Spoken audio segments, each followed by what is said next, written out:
I have often spoken about how Islam was the first religion to establish true women's rights. For example, Islam has always promoted the education of girls and was the first to give women the right to inherit or to divorce.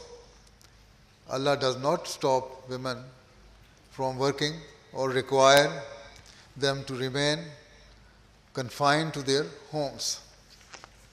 At the same time, alongside this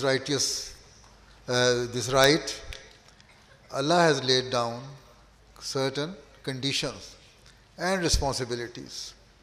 He requires Muslim women to observe hijab and maintain a degree of separation from men to prevent the risk of any improper situation arising.